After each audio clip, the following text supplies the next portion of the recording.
గారికి నేను సమయాన్ని అప్పు చెప్తున్నాను. పరిశుద్ధుడా, ప్రేమ కలిగిన దేవానికి వేళ ఆశ్రయిస్తూ ఈ దినం ప్రభాని స్వరం వినటానికి ఇక్కడికి వచ్చి ఉన్నాం. మీరు మాతో మాట్లాడమని పాదాలు పట్టుకుంటున్నాం. మేము ఎలాగొచ్చామో అలా తిరిగి వెళ్ళనివ్వండి. దేవాని కృపనివ్వండి. నీ స్వరం వినటానికి ఇక్కడికి వచ్చి ఉన్నాం. మాతో మాట్లాడండి. మీరే మహిమ పొందుకు యేసు నామములో అడిగి ప్రార్థన చేసి పొందుకున్నాం తండ్రి, ఆమేన్. కూర్చున్నాం.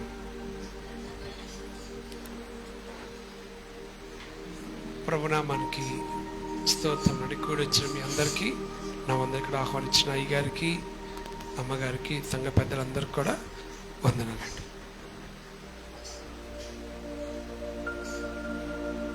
కీర్తనలు 115 అధ్యాయము 13, 11 చూద్దాం.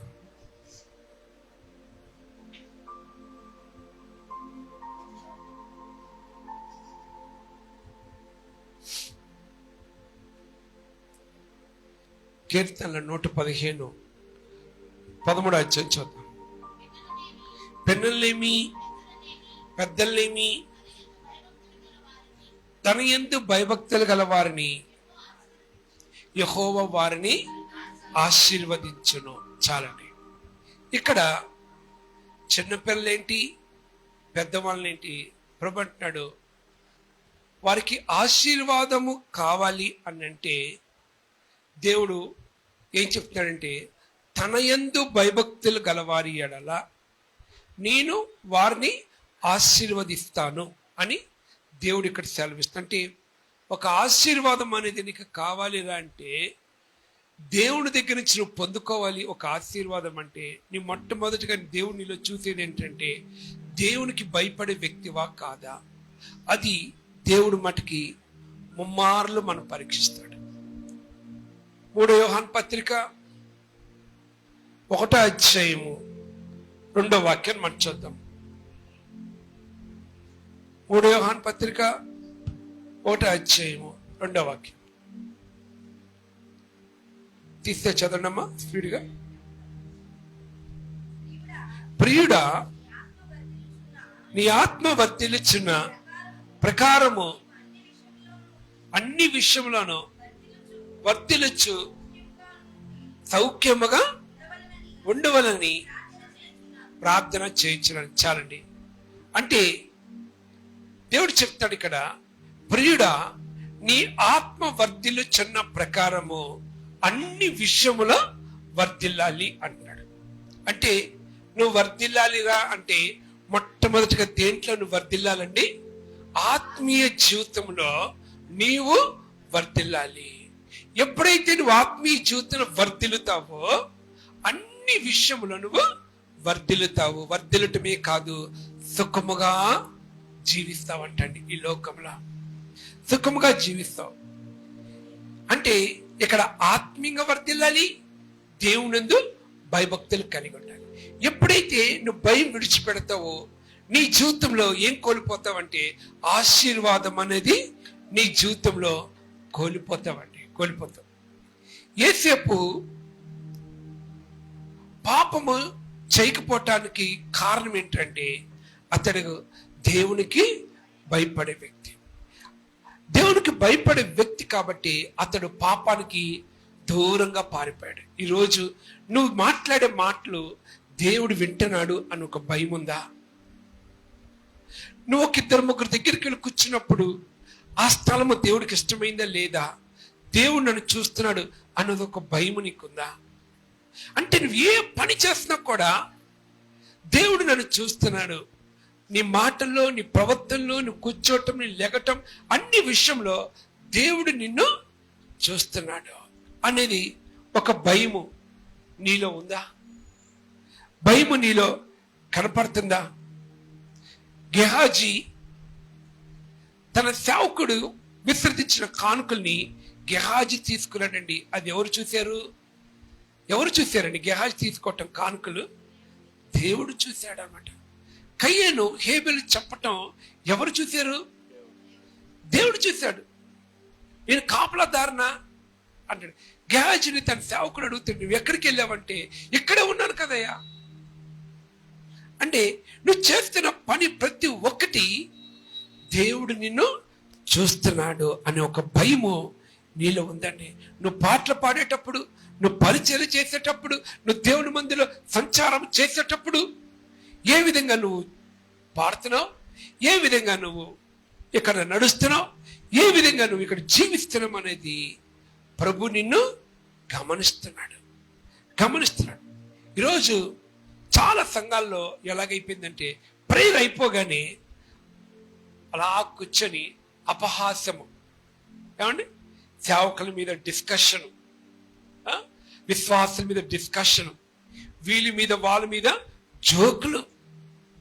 సంఘంలో ప్రార్థన అయిపోయిన తర్వాత కూర్చొని మీరేం మాట్లాడుతున్నారు, దేనికి ఎందుకు నవ్వుతున్నారు, ఎలా ప్రవర్తిస్తున్నారు మందిరంలో?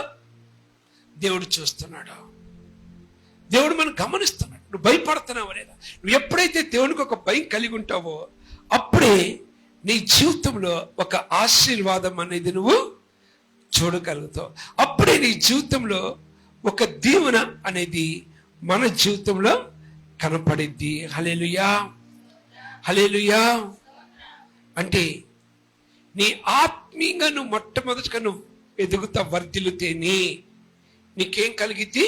ఆశీర్వాదం. నీ ప్రియుడా, నీ ఆత్మ వర్ధిల్లుచున్న ప్రకారము నువ్వు అన్ని విషయంలో వర్ధిల్లాలి, ఆత్మీయంగా వర్ధిల్లాలి. అంటే ఏంటి?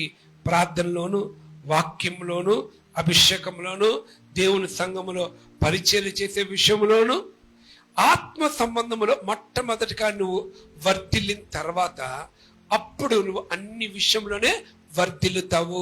నువ్వు ఆత్మీయంగా వర్ధిల్లకుండా నువ్వు శారీరకంగా నువ్వు వర్ధిల్లుతున్నావు అది దేవుడు నీకు ఇచ్చింది కాదు. అంతే. ఒకటే, నువ్వు ప్రార్థన చేయకపోయినా, దేవుని మందిరం రాకపోయినా, ఐఏఎస్ ఆఫీసర్ అవ్వచ్చు, కలెక్టర్ అవ్వచ్చు, డాక్టర్ అవ్వచ్చు, ఇంజనీర్ అవ్వచ్చు. నువ్వు మందిరంకి వచ్చి ప్రార్థన చేయకపోయినా, ఏదో 10 నిమిషాలు ప్రార్థన చేసినా ఓకే, ఈ లోకంలో ఒక ఇల్లు కట్టుకోవచ్చు, కారు ఉండొచ్చు, ధనం ఉండొచ్చు, నీకు అన్ని కలిగి ఉండొచ్చు. అది ఏది కూడా నీకు దేవుడు ఇచ్చింది కాదు, అది నీకు సాతాను ఇచ్చిందే. ఫస్ట్ ఆఫ్ ఆల్ దేవుడు కోరుకుంటుంది నీ ఆత్మ వర్ధిల్లాలి. నీ ఆత్మ వర్ధిల్ల ప్రకారము అప్పుడు నీకు అన్ని విషయంలో వర్ధిల్లుతావు. ఇది నీకు వర్ధిల్లు లేకుండా ఇవన్నీ నువ్వు వర్ధిల్లుతున్నావు అంటే అది దేవుడిచ్చిందే కాదు.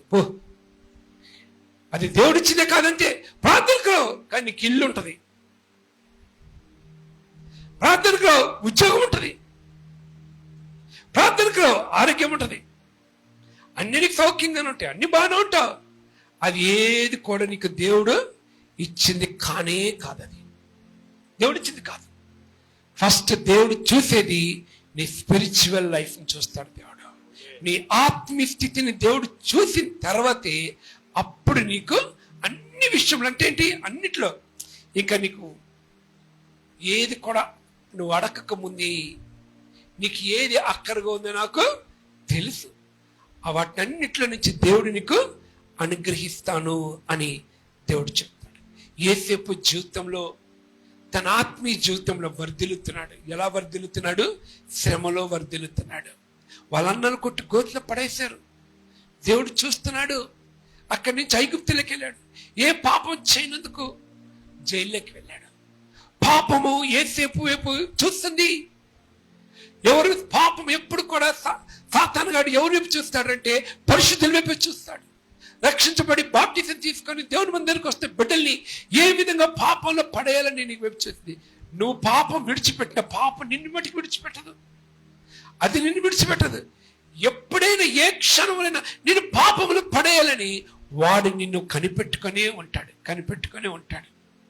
యేసేపుని కనిపెట్టుకుని ఉంది పాపం. యేసేపు దగ్గరికి పాపమే ఎత్తుకుంటూ వచ్చింది. పాపం చేయనందుకు యేసేపు జైల్లోకి వెళ్ళాడు. ఆత్మీయంగా వర్ధిల్లుతున్నాడు. ఎప్పుడు వర్ధిల్లుతావు తెలుసా? నువ్వు నీ భక్తి ఎప్పుడు బయటపడింది తెలుసా? శ్రమల కాలంలోనే. నీకు శ్రమ వచ్చినప్పుడు, నీ కష్టం వచ్చినప్పుడు, రోగం వచ్చినప్పుడు, బాధలు ఇబ్బందులు వచ్చినప్పుడు అప్పుడు దేవుని విడిచిపెట్టుకున్నా నీ ఆత్మీయంగా వర్ధిల్లింప అది దేవుడిని పరీక్షిస్తాడు. ఈ లోకంలో నువ్వెన్ని పరీక్షలో పాస్ అయినా దేవుడు పెట్టిన పరీక్షలను తప్పితే నీకు పరలోక రాజ్యం అనేది లేదు. బ్యానర్ మీద మహిమ ప్రవేశం అని రాయబడితేమో అక్కడి నీకు మహిమ ప్రవేశం లేదు. మంచి పోరాటం పోరాడావు, నా పరుగు తుది ముట్టించావు అని పౌలు ఎప్పుడు చెప్పాడు? బతికున్నప్పుడు చెప్పాడు, చచ్చిందని చెప్పలే. మనోళ్ళు ఎన్ని చచ్చిపోయినప్పుడు బ్యానర్లు ఎక్కిస్తారు ఏమండి? చచ్చిపోయినోడికి అదే బ్యానర్, రక్షణ పొందినోడికి అదే బ్యానర్. రక్షణ పొందినోడు ముందుగానే చెప్తాడు తన మరణం, నేను మహిమలోకి వెళ్ళబోతున్నాను, నా పరుగు నేను తుదముట్టించాను అని దేవుని బిడ్డలు వాళ్ళ మరణానికి ముందు ఒక సాక్ష్యాన్ని పలుకుతారు. పౌలు చనిపోయిన తర్వాత పలకల, బతికుండగానే పలికాడండి, బతికుండగానే పలికాడు. ఈరోజు నీ పరుగు ఎక్కడికి, నీ ప్రయాణం ఎక్కడికి? యేసేపు చూడండి, పాపం చేయలేదు, జైల్లోకి వెళ్ళాడు. బయటికి తీసుకొస్తానికి ఎవ్వరు లేరు, బయటికి తీసుకొస్తానికి ఎవరు లేరు. నీ శ్రమ కాలములో, నీ శోధన కాలములో నేను బయటికి తీసుకొచ్చే వాళ్ళు ఎవరు ఉండకపోవచ్చు, ఆదరించే వాళ్ళు ఎవరు ఉండకపోవచ్చు. అప్పుల్లో కృంగిపోయావా? అనారోగ్యంలో కృంగిపోతున్నావా? ఆశీర్వాదం అనేది నీ జీవితంలో లేదన్న ఇంట్లో దుఃఖం మీద దుఃఖంతో నలిగిపోతున్నావా? శ్రమలో నలిగిపోతున్నావా? ఒక యేసేపులాగా, ఒక యోబులాగా. యోబును కూడా దేవుడు పరీక్షించాడు, ఆస్తిని తీసేశాడు, రోగం వచ్చేసింది, బిడ్డలు తీసేశాడు. యోబు దేవుని స్తుతించాడు పరీక్షల్లో. ఆత్మీయ జీవితంలో ఎక్కడ దేవుణ్ణి దూషించలేదు. యేసేపును కానీ యోబును కానీ పరీక్షించుకుంటే వాళ్ళు ఎక్కడ బలహీనం అవ్వలేదు. మరి మనం ఎలాగున్నావు? మనం ఎలాగున్నావు? నీకెప్పుడు సంతోషం? నీకెప్పుడు సంతోషం అంటే తల్లిదండ్రులుగా నీ బిడ్డల పట్ల ఎప్పుడు సంతోషం? పాస్ అయినప్పుడు సంతోషిస్తావు, నువ్వు కోరుకున్న చదువు నీ బిడ్డలు చదివినప్పుడు సంతోషిస్తావు, మంచి ఉద్యోగం సంతోషిస్తావు, మంచి భర్త వచ్చినప్పుడు, భార్య వచ్చినప్పుడు, బిడ్డలకి ఇల్లు, ఆస్తి, ఎన్నిటి సంతోషిస్తావు. ఇదేది నిన్ను పరలోక రాజ్యం చేర్చుకోలేదు. ఈరోజు ఎప్పుడు నీకు ఒక ఆశ, కోరిక ఉందా? ప్రభు పలుమార్లు చెప్తున్నాడు, ఈ దేహం నాది, ఇది దేవుని ఆలయము, నీలో నేను నివాసం చేస్తాను. ప్రభుకు ఒక తపన, ఏంటి తెలుసా తపన? ఒకటే కోరిక, నలుగురు ఉన్నారంటే నలుగురు దేవుని సేవ చేయాలి. అందుకోనండి దేవుడిని రక్షించాడు, ఇక్కడికి దేవుడు తీసుకొచ్చింది. అంతేగాని ఆస్తులు సంపాదించుకోవడం దేవుడు తేలా. మిమ్మల్ని బాప్టిజం ఇచ్చి రక్షించబడి మిమ్మల్ని ఎందుకు దేవుని మందికి తీసుకొచ్చారంటే కోతంత విస్తారంగా ఉంది, పని కూడా తక్కువ ఉన్నారు. అన్నిటికి కూడా ఉందండి ఆస్తి. నువ్వేం కోరుకుంటున్నావు? దేవుని మందిరానికి వచ్చి నా బిడ్డల్ని పరిచయం చేయాలి. మీ నలుగురు ఉన్న ఇంట్లో మీ నలుగురు ఒక్కొక్క దిక్కుని వెళ్ళి నీ స్వార్థను ప్రకటించాలయ్యా అని ఒక కోరిక నీకుందా? తెల్లారా కోరుకుందా? 10th అయిన తర్వాత ఏం చదవాలని ఆశపడతావు, 10 మందిని కొనుక్కుంటావు. 10th అయిన తర్వాత మళ్ళీ ఇంటర్ అయిపోయిన తర్వాత కోరుకుంటూ ఏ కోర్స్ తీసుకోవాలో, ఇంటర్ అయిపోయిన తర్వాత ఎక్కడికి వెళ్ళి డిగ్రీగా కోరుకుంటూ అందరూ అడుగుతావు. ఈ జ్ఞానం అయితే ఉంది, మంచిదే, తప్పని నేను చెప్పను. కానీ నీకు ఒక కోరిక ఉందా? తల్లిదండ్రులుగా నీ బిడ్డల పట్ల, నా బిడ్డల దేవుని పరిచయం చేయాలి, దేవుని సేవ చేయాలని ఒక కోరిక, ఒక తపన మీకుందా ఈ దినాల్లో? ఏ దాంట్లో వర్ధిల్లుతున్నారు నీ బిడ్డలు? దేంట్లో వర్ధిల్లుతున్నారు? చదువులో, ఉద్యోగాల్లో, ధనంలో, ఏమండి ఆస్తిపాస్తులు సంపాదించుకుని వర్ధిల్లుతున్నారు. తల్లిదండ్రులు ఇక్కడికి వచ్చినారు, నీ బిడ్డలు ఎక్కడున్నారు? కాలేజెస్కి, స్కూల్స్కి, ఎగ్జామ్స్కి, దాంట్లో వర్ధిల్లుతున్నారు. ఎగ్జామ్కి వెళ్ళటం తప్పు కాదు, గవర్నమెంట్ ఎగ్జామ్ ఉంటే వెళ్ళొచ్చు. మామూలుగా స్లిప్ టెస్ట్లు కూడా పంపిస్తున్నారండి బిడ్డల్ని. నీ బిడ్డలు నీ ఆత్మీయంగా వాళ్ళ ఎదగట్లా, వాళ్ళకి ఇచ్చేది ఎవరంటే ఆశీర్వాదము సాతాను. అది గుర్తుపెట్టుకోండి. దయ్యమే నీ బిడ్డలను దీవిస్తుంది. తల్లిదండ్రులుగా మీరు ఎంతసేపు ప్రార్థిస్తున్నారు? 1 గంటను ప్రార్థిస్తున్నారా? స్తోత్ర ప్రార్థన చేస్తున్నారా? లేచి తెల్లారు గట్ల 5 లెగుస్తున్నారా? 4 లెగుస్తున్నారా? 1 గంటను చేస్తున్నారా? 1 గంటను బైబిల్ చదువుతున్నారా? ఇంట్లో కుటుంబ ప్రార్థన ఉందా? ఎన్నేళ్ళు కానీ వర్ధులుతున్నావు మిగతా విషయంలో. అది దయ్యమే నీకు ఇచ్చాడు, దేవుడు ఇవ్వలా. అదొక్కటే గుర్తుపెట్టుకో. నీ చేతిలో సెల్ ఫోన్ ఉంది, ఎవరిచ్చారు? దయ్యమే ఇచ్చింది, దేవుడు ఇవ్వలా. 40,000 పెట్టి, 50,000 పెట్టి, 60,000 పెట్టి ఫోన్ కొంటున్నాం తల్లిదండ్రులుగా బిడ్డలకి. అది ఎవరిచ్చింది? దైవమే ఇచ్చింది. అంతే. కాస్ట్లీ బట్టలు, కాస్ట్లీ డ్రెస్సింగ్, అవన్నీ దైవమే. నిజంగా దేవుని బిడ్డలకి ఆశ కలిగిన దేవుని పరిచయం, దేవుని కోసం ప్రార్థించేవాడికి ఈ లోకం మీద వాడికి ఏ కోరిక ఉండదండి. అంతే. వాడికి ఏ ఆశలు ఉండవు. వాడికి ఒకటే కోరిక ఉంటుంది, ప్రార్థన చేసుకోవాలి, దేవుడు ఇచ్చిన చదువుని చదువుకోవాలి, దేవుడికి మహిమకరంగా చేసి ఉద్యోగం. వాడి సమయం దొరికినప్పుడల్లా దానియేలు కూడా ఉద్యోగం చేశాడండి. దానియేలు కూడా ఉద్యోగం చేశాడు. దినానికి 3 మార్లు ప్రార్థన చేశాడంట. రాజు కూడా, దావీదు కూడా రాజు అండి, దినానికి 7 మార్లు స్తుతించాడంట, 3 మార్లు ప్రార్థన చేశాడంట దావీదు. యేసేపు కూడా సమయం దొరికినప్పుడు ప్రార్థన. వీళ్ళందరూ దీవించబడటానికి ప్రార్థన అండి. వాళ్ళకి ఉద్యోగాలు కూడా ఉన్నాయి. ఉద్యోగం దేశాన్ని కాపాడాడు. యేసేపుని పట్టి యేసేపుని బయటికి తీసుకొని రావాలి ఇప్పుడు దేవుడు. ఈరోజు మీరు కూడా నిజంగా ఒక యేసేపులాగా మీరు జీవిస్తే, ఒక ధాన్యంలాగా మీరు జీవిస్తే, ఒక యోబులాగా కానీ మీరు జీవిస్తే, మీ ఆత్మస్థితిలో వర్ధిల్లుతా ఉన్నప్పుడు శారీరకంగా మీకు ఏది వర్ధిల్లింపు లేకపోవచ్చు, అప్పులో ఉండొచ్చు, రోగము, ఆర్థిక ఇబ్బందులు, బిడ్డలు, చదువు, ఎన్నిట్లో ప్రాబ్లమ్స్ చుట్టుముట్టుకోవచ్చు. కానీ తల్లిదండ్రులుగా మనము ఆత్మీయంగా నువ్వు వర్ధిల్లుతున్నప్పుడు యేసేపుని ఇప్పుడు బయటికి తీసుకొని రావాలండి. ఎలాగా? యేసేపుని బయట తీసుకొని రావాలి. ఇప్పుడు ఎలాగా? తండ్రి ఏమో చనిపోయాడు అనుకున్నాడు, అన్నలు కూడా వదిలేశారు, ఎవ్వరు లేరు యేసేపుకి. ఫరోకి ఒక కళను తెప్పించాడు. ఫరోకి ఒక కళ వచ్చింది. యేసేపుని బయట తీసుకొస్తానికి, యేసేపుని ఆ దేశంలో గవర్నర్ చేస్తానికి. ఆ శ్రమలో యేసేపుని దేవుడు విడిచిపెట్టలేదు. తన యందు భయభక్తులు కలిగి వారి పట్ల దేవుడు ఎప్పుడు కూడా మధ్యలో విడిచిపెట్టే దేవుడు కాదు. శ్రమలో ఒక దినం ముందు ఆశీర్వాదం నీకు ఒక కళ రాజుకు తెప్పించాడంతే. ఆ కళకు అర్థం చెప్పమంటే ఎవ్వడు కూడా చెప్పలేకపోయాడండి. అప్పటికప్పుడు అక్కడ ఉన్న ఒక్కొక్క వ్యక్తి ఉన్న అక్కడ రాజు పక్కన ఉన్నాడు. అయ్యా, యేసేపు అని ఒక వ్యక్తి ఉన్నాడు. గబగబగా బయట, అంటే 18 సంవత్సరాలు అతను జైల్లో ఉన్నాడు. షేవింగ్ చేసుకుంటానికి కూడా డబ్బులు లేదండి. పాత బట్టలు అంట. బయటికి తీసుకొని వచ్చి యేసేపుకి గబగబగా షేవింగ్ చేసి బట్టలు మార్చి రాజు ఎదుట నిలబెట్టారండి. హల్లెలూయా. ఇదంతా ఎవరు చేస్తున్నారు? యేసేపు కోసం దేవుడు. నీ కోసం ఎవరు చేస్తారండి? యేసే ఉన్నాడండి. నీ భర్త నీ కోసం చేయవచ్చు, నీ బిడ్డలను పట్టించుకోవచ్చు, నీ బంధువులు, నీ కష్టకాలం అందరూ చేయొచ్చు, కానీ నువ్వు దేవుని పట్టుకో. నీ శ్రమ కాలంలో దేవుని వైపు చూడు. నీ శోధన కాలంలో, నీ పోరాట కాలంలో దేవుని చూడు. దేవుని చూడంతే. యేసేపు దేవుణ్ణే చూశాడు. యేసేపు దేవుణ్ణే చూశాడు. బయట తీసుకొచ్చాడు. యేసేపు ఆ కలభావం చెప్పకని ఫరో అయ్యగారు కూర్చున్న సీట్లో టక్మని లేచిపోయి అక్కడ కింద ఉన్నాడు. కింద కూర్చున్నాడు. ఫరో యేసేపు అక్కడున్నాడు.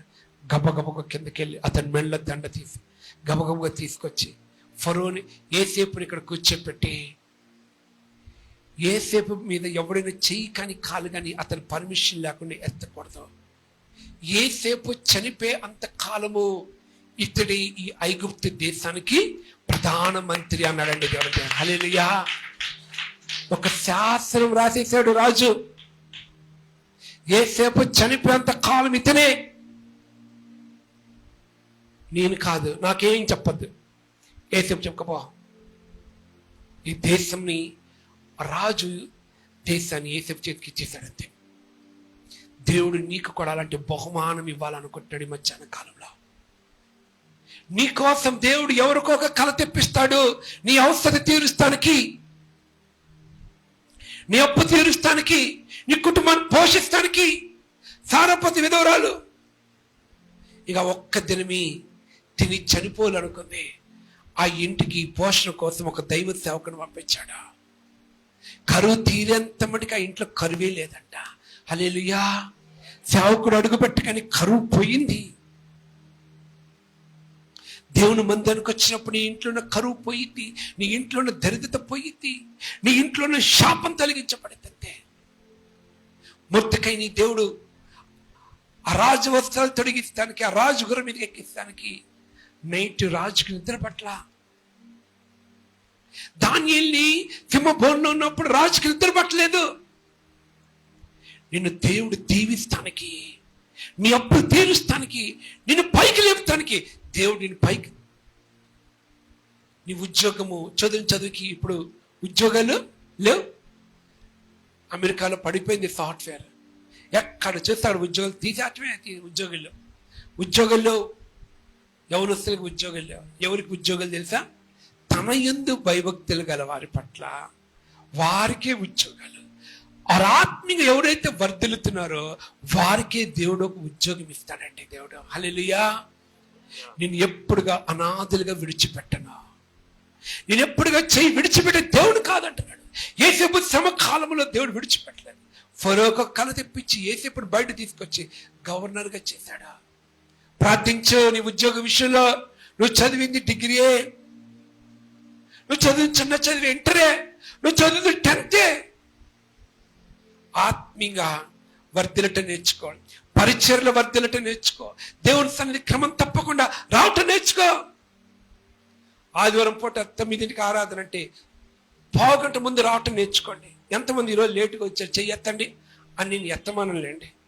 ఎందుకంటే ఇందాకే అయ్యగారు ఫుల్ కోటింగ్ ఇచ్చాడు. మళ్ళీ నేను ఎందుకు ఇవ్వటం? రాను వాళ్ళకి కూడా ఇచ్చాను. అసలు నేను అయ్యగారు తిరుగుతున్నాను, నాకే ఆశ్చర్యం వేసింది. నా అభిషేకం అంటే వెళ్ళిందా ఏంటి అనుకుని. తిట్టేది నేనే. అయ్యగారు అసలు ఎప్పుడు తిట్టరు కదా, చాలా సాఫ్ట్గా ఉంటారు. అన్నీ వాళ్ళ తిట్లు వాక్యాలు చెప్పాడు. మీకు ఏమొస్తుందా అని శాపాలే గుర్తు చేశాడు ఒక్కసారి మీకు అందరికీ. అసలు ఏంటో మీ అయ్యగారికి నాలో ఉన్న అభిషేకం చేసినట్టుంది అనిపించింది. ఎందుకంటే ఎప్పుడు కూడా ఒక మాట అంటా నేను చూడాల, ఇదే మొదటిసారి అనమాట. కానీ ఆయన అంత బాధపడి ఉంటాడు కదా. ఎందుకంటే మీ జీవితంలో ఒక ఆశీర్వాదం. ఎందుకంటే ఆత్మీయ వర్ధిలింపు లేదండి. ఆత్మీయ వర్ధిలింపు లేదు మీ కుటుంబంలో. అన్నిట్లో ఉంది. చదువుతున్నారు, ఉద్యోగాలు ఉన్నాయి, డబ్బు ఉంది, ఆస్తి అన్ని బాగానే ఉన్నాయి. కానీ దేంట్లో మీరు బలహీనమైపోయారంటే ఆత్మీయతలో బలహీనమై. ఆత్మీయతలు మీరు వర్ధిల్లుతున్నారా అంటే టయానికి గుడికి వస్తారండి. అదే గుర్తు. టయానికి ముందుకు వచ్చి కూర్చుంటారు. మీరు ఆత్మీయంగా వర్ధిల్లుతున్నారండి. ప్రార్థనలో దేవుడికి భయపడే వ్యక్తులుగా మీకు గుర్తేంటంటే వేకుజోన్ లెగుస్తారు, సెల్ ఫోన్ పట్టుకోరు, ప్రార్థన చేసుకుంటారు, దేవుని స్తుతిస్తారు, మందిరానికి సమయానికి ఉరుక్కుట వస్తారు. ఇవన్నీ ఉన్నాయా మన జీవితంలో? ఎన్ని గుణాలు ఉన్నాయా? అన్నీ ఉన్నాయా? ఇక్కడ నుంచుట ఏం అవసరత అని అడుగుతారు మీకు. మీరేం చెప్తారా? ఇంక ఇప్పుడు మీరు నాకు చెప్పొద్దు. ఇంకా ముందు నువ్వు కోరుకో దేవుణ్ణి, నేను ఆత్మీయంగా పడిపోయాను ప్రభా. ప్రార్థనలో అసలు ఇది ఉంటే ఇది ఆటోమేటిక్గా వస్తుందండి. ఇది లేకే అన్ని ఎక్కడ పడితే అక్కడ పరిగెడతాను. అంటే మీటింగ్స్కి వెళ్ళొద్దని చెప్పను, వెళ్ళు. అంటే నీకు ఏది ఇచ్చినా అది దైవే, దేవుడు మడికి వాడు పో అంతే. ఆత్మీయంగా వర్ధిల్లకు లోకమంతా సంపాదించుకొని ఏసే నువ్వు సంపాదించుకోకపోతే ఏంటి? ఒక ధనవంతుడు దేవుని దగ్గరికి వచ్చి ప్రభా 10 ఆజ్ఞలు పట్టిస్తున్నాడంట, పరిశుద్ధంగా ఉన్నాడంట, ఏ పాపం చేయలేదు, నీ ఆస్తి నమ్మే అంటే నన్ను వెంబడించు అంటే ఏంటి? ప్రభుని వెంబడించమన్నాడు. చిన్నబుచ్చుకొని వెళ్ళిపోయాడు. ఈ రోజున ఎంతమందిని ప్రభుని వెంబడించగలుగుతారు మీరు? ఎంతమందిని ప్రభుని మీరు వెంబడిస్తారు? వెంబడించడం అంటే ఏంటి? ప్రభుని వేకుజామున లేచి ప్రార్థించటం, వాక్యం చదవటం, కుటుంబ మందిరానికి వస్తే ఏమైందండి? ఎందుకు ఈరోజు నీ కుటుంబానికి శోధని శ్రమలంటే, ఈ వ్యాధులు ఎందుకు తీరవాలంటే నువ్వు మొట్టమొదటిగా నువ్వు రక్షణలో పడిపోయావు, నువ్వు బాప్టిజంలో పడిపోయావు, పరిశుద్ధిలో పడిపోయావు. అది నువ్వు సరిచేసుకున్నప్పుడే నీ జీవితంలో ఒక ఆశీర్వాదం అనేది నువ్వు చూస్తావు. సామెతలు 30:9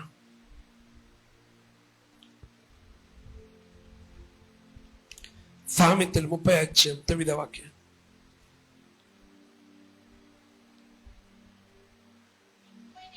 ఎక్కువైనడలా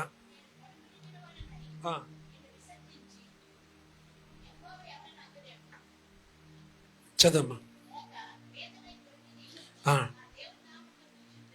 చాలండి. ఈ ప్రార్థన ఇక్కడ ఎవరైనా చేస్తారండి రోజు? సొలొమోను రాజు ఒక ప్రార్థన చేస్తున్నాడు. ఏమని? ప్రభా ఎక్కువైపోతే నేను నిన్ను మర్చిపోతానయ్యా, తక్కువైతే నేను దొంగనైపోతాను. నాకేం కావాలంటున్నాడు? నీకెందుకు ఇల్లు? సొంత ఇల్లు ఎందుకండి మనకి? నీకెందుకు వెండి బంగారాలు చెవులకి? ఎందుకు నీకు మరి? ఎందుకు ఆస్తి? సొలొమోను అంటున్నాడుగా, నాకు తగినంత మట్టిగా దయచి. కానీ నీకు ఎంత ఉంది? ఎక్కువే. నీకు ఎక్కువైపోయింది ఈ రోజున, అందుకని దేవుని మర్చిపోయావు. తక్కువైందంటే నువ్వు ఆత్మీయంగా పడిపోయావు. ఈరోజు ఇక్కడ కూర్చుని అందరికి ఎక్కువే అయింది, డబ్బులు ఎక్కువైంది. ఇల్లులు కట్టుకుంటున్నాం. అపోస్తలు వాక్యాలు వినంట, ఆది అపోస్తలు ఆ దినాల్లో ఆస్తి నమ్మేసి, డబ్బు నమ్మేసి, అన్ని ఇచ్చేసి మాకు పరలోక రాజ్యం కావాలయ్యా అని కోరుకుంటున్నారంట అండి. హల్లెలూయా. ఇప్పుడు సొదొమ గొమొర పట్టణం వలె ఎంత దినములో ఉంటది అని వాక్యంలోనుంది. అంటే ఏముంటది? చదువు అంటే ఇల్లులు కట్టుకోవటాలు, పెళ్లిళ్ళు చేసుకోవటాలు, సంపాదించుకోవటాలు, ఎంజాయ్ చేయటాలు. అంత దినంలో తిండిబోతులు ఎక్కువైపోతారంట. ఫుడ్ కోర్ట్స్ రాయబడింది బైబిల్లో. ఫుడ్ కోర్ట్స్ ఎక్కువ ఉంటాయి రాత్రుల పూట. అంత్య దినంలో తినటానికి అధికంగా అయిపోతారు ఉంది బైబిల్. అదే అంత్య దినం తిండిబోతులు ఎక్కువైపోతారు. రాకడికి సూచనలు ఇవన్నీ, ఈ ఫుడ్ కోర్ట్స్ ఎన్ని వచ్చిండి. రాత్రులు ఎవరాలంతా అక్కడ ఉండేది క్రైస్తవులే. ఆ ఫుడ్ కోర్ట్స్ ఉండేది అంతా మనలే. అన్యులు ఎవడు ఉండదు, ఎందుకంటే అన్యులు ఎవడు కూడా డబ్బులు ఖర్చు పెట్టారు. ఫుడ్ కోర్ట్లో తినరు వాళ్ళు మనకిలాగా. ఆ స్టేడియం దగ్గర బిఆర్టీసీ రోడ్లో కట్టకట్టకలు ఆడిపోతూ ఉంటుంది. దాంట్లో 100 మంది ఉన్నారంటే దాంట్లో 95 మంది మనోళ్ళే ఉంటారు. 95 మనోళ్ళు ఉంటారు. ఈ రోజున నువ్వు దేంట్లో వర్ధిల్లుతున్నావు? దేంట్లో వర్ధిల్లుతున్నావు? నువ్వు దేంట్లో భయం కలిగి ఉన్నావు? ఈ రోజున ఆస్వాదించబడకపోవడం కారణం ఏంటి? ఈ రెండే నీ జీవితంలో కనపడుతున్నాయి. కానీ దేవుడు చెప్తున్నాడు, ఎవరైతే తన భయభక్తులు కలిగి ఉంటారో, ఎవరైతే ఆత్మీయంగా వర్ధిల్లుతారో, నీ కోసం దేవుడు రాజుతో మాట్లాడతాడు, నీ కోసం సీఎంతో మాట్లాడతాడు, నీ కోసం ప్రైమ్ మినిస్టర్తో మాట్లాడతాడు, నీ కోసం ఎమ్మెల్యేలతో, మినిస్టర్స్తో, ఎంపీస్తో దేవుడు మాట్లాడతాడండి. మాట్లాడతాడంతే. నీ అప్పు తీర్చడం ఒక క్షణం చాలు. ఈరోజు ఎంతమంది రేపటి దినమా, ఈ నెలలో రేపటి దినం కొంత అప్పు నేను కట్టాలి, ఈ నెలలో కొంత అప్పు ఉంది నాకు కట్టాల్సింది, వాళ్ళ ఇంటి మీద పడుతున్నాను, నేను అప్పు తీర్చుకోలేకపోతున్నాను, ఎక్కడ నాకు దావు లేదు, చుట్టూరు క్లోజ్ అయిపోయింది, ఇప్పుడు నేను ఎలాగ బయటపడతాను అని బాధపడుతున్నావా? ఈ వాక్యం వింటున్నావా? ఈ వాక్యం వింటే నీకు దేవుడు చెప్తున్నాడు, ప్రభా నీ దేవుడు తీర్మానం చేసుకో, నేను ఆత్మీయంగా ఇంకా వర్ధిల్లుతా, నీ యందు నేను భయభక్తులు కలిగి ఉంటా, నా బలహీనతలన్నీ నేను విడిచిపెడతానని ఒక్క తీర్మానం చేసుకుంటే రేపు కట్టాల్సిన డబ్బు నువ్వు కట్టేస్తావు అంతే. హల్లెలూయా. నువ్వు ఇచ్చేస్తావు. ఒక అతను ఇదే వాక్యం చెప్తున్నాను, బాప్టిస్ట్ పాలలో ఒక ఆదివారం, 3వ ఆదివారం అక్కడ చెప్తా ఉంటుంటే ఆయన అంటున్నాడు, ఈ వాక్యం విని అతను ఏమండి నేను రేపు 3 లక్షలు కట్టాలి అన్నాడు. దేవుడు ఇచ్చేస్తాడా? వాక్యం విన్నాగా, ఎవరితో మాట్లాడుతాడో తెలియదు. నువ్వు నమ్మేవా అన్నా? నమ్మాను అన్నాడు. దేవుడు ఇచ్చేస్తాడు. కానీ కృపను పట్టి 3 లక్షలు ఎవరో ఇచ్చారంటండి, అప్పు తీర్చేశాడు, కట్టేశాడంట. వేరే వాళ్ళు ఎవరు ఇచ్చారంట, వెంటనే కట్టేశాడండి.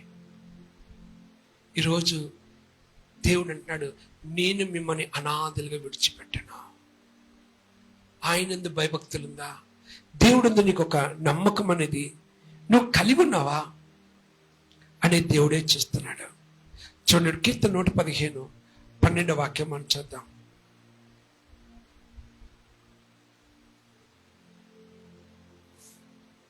నూట 12వ వాక్యం. యెహోవా మమ్మల్ని మర్చి చాలదండి. దేవుడంటే మనల్ని మర్చిపోలేదు. నువ్వేనా మర్చిపోయావు? మర్చిపోయావా లేదా? ఎంతమంది ప్రభుని మర్చిపోయారో చెయ్యొద్దండి. అంటే ఎవరు మర్చిపోవాలా? సరే, ఇంకొక ప్రశ్న వేస్తా. 5ంటికి ఎంతమంది లేచారు? చెయ్యొద్దండి. మరి మీరు దేవుని మర్చిపోకపోవటం అని ఏంది? 5ంటికి లేచి ప్రార్థన చేయటం మర్చిపోయావుగా. ఎంతమంది బైబిల్ చదివారు? మర్చిపోవటం అంటే ఏంటి అనుకుంటున్నావు? ఇదే. ఆయన్ని మర్చిపోవాలా, కానీ నువ్వు మర్చిపోయావు దేవుణ్ణి.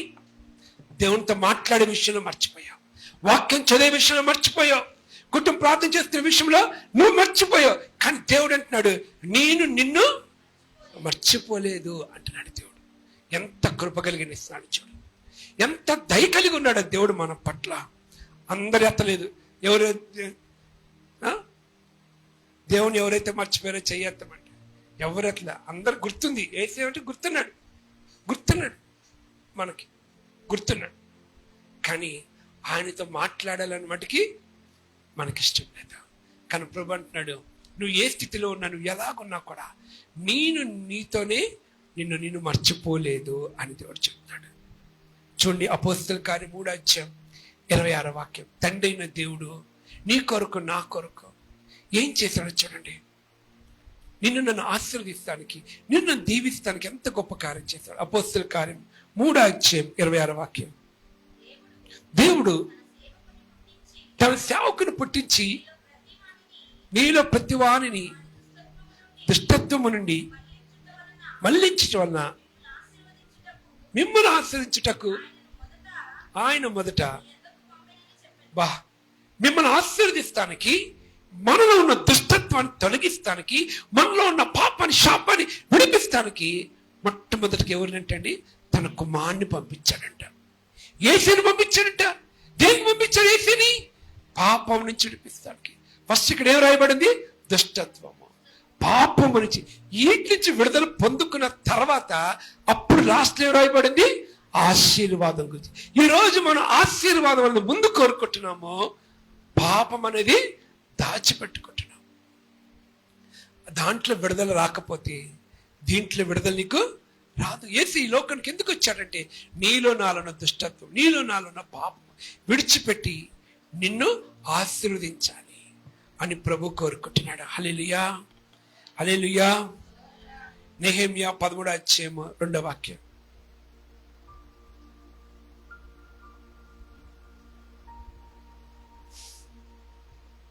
నెహెమ్యా 13:2 చదవనమ్మా. నెహెమ్యా పాత నిబంధనలో ఉంటుంది. అంటే మీరు ఎవ్వరు కూడా బైబిల్ చదవట్లేదు, ఫ్రంట్లో కూర్చుని అర్థమైపోతుంది. నెహెమ్యా ఎక్కడుందో ఎతుకుతున్నారు, టక టక టక ఎతుకుతున్నారు. ఇంకా ఎన్నో సంవత్సరాల నుంచి మనం గుడికి వస్తున్నాం, కానీ నెహెమ్యా ఎక్కడుందో మనకి తెలియట్లే. ఇండెక్స్లు ఎతుకుతున్నాం, ఇంకా బాప్టిజం తీసుకున్నావు, డిగ్రీలు చదువుతున్నాం, అన్నీ చదువుతున్నాం. నెహెమ్యా ఎక్కడుందో తెలియట్లా. ఏమండి తీస్తే చదవండి అమ్మా. 13:2 వారు అన్నపానములు తీసుకుని ఎదురుపడిగా వారిని శపించమని ప్రోత్సాహపరిచిరి. అయినను మన దేవుడు ఆ శాపమును ఆశీర్వాదకరంగా మారుస్తారంటండి దేవుడు. చాలండి. బిలాముని ఒక ప్రవక్త బాలాకు ప్రోత్సహిస్తున్నాడు, ఇజ్రాయెల్ ప్రజల్ని శపించమని. కానీ ఇజ్రాయెల్ ప్రజలైతే దేవుని మీద అంత భక్తి అయితే లేదు, ప్రార్థన అయితే లేదు. కానీ ప్రోత్సహిస్తుంటే బిలాముని ఇజ్రాయెల్ ప్రజలు శపించిన దేవుడు దాన్ని ఎలా చేశారంటండి? ఆశీర్వాదకరంగా మార్చేశాడు. ఈరోజు నీ కుటుంబం చూసి నీ చుట్టుపక్కల నీ బంధువులు శపిస్తున్నారా? నీ కొడుకు జీవితం ఇంతే, నీ కూతురు జీవితం ఇంతే, నీ బిడ్డల జీవితం ఇంతే, నీ రక్త సంబంధాలు, నీ సొంత వాళ్ళే, నీ కట్టుకుని నీ భర్తే, నీ తల్లిదండ్రులే, నీ బిడ్డలే ఒక శాపం వచ్చినా నీ మీద పలుకుతున్నారా? దేవుడు చెప్తున్నాడు భయపడద్దు, వాటినన్నిటిని నేను ఆశీర్వాదకరంగా మార్చేస్తానంటున్నాడు. ఇప్పటిదాకా నువ్వు అనుంటావు, వీడు మాట్లాడిన ప్రతి ఒక్క శాపన మీద వచ్చేసిందండి, వీళ్ళు మాట్లాడిన శాపన మీద పనిచేసింది. కట్టుకున్న తల్లి శపించింది బిడ్డలే, కట్టుకున్న తండ్రి కుటుంబాన్ని శపించారు, బంధువులే, వీళ్ళందరూ శాపం వచ్చినలే పలికారు. కానీ దేవుడు చెప్తున్నాడు, ఇదిగో ఇక్కడికి వచ్చిన మిమ్మల్ని ఆ శాప వచనాలన్నిటిని నేను ఆశీర్వాదకర వచనాలుగా మారుస్తానంటాడు. చెప్పలు కూడా దేవుడు మహిమపరచ. హల్లెలూయా, హల్లెలూయా, హల్లెలూయా.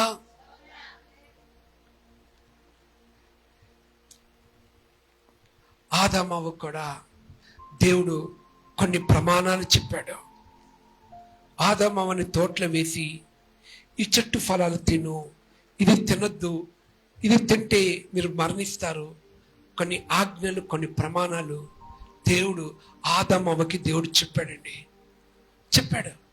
చెప్పినప్పుడు ఆదామవ్వ ఇద్దరు ఆజ్ఞను మీరారు.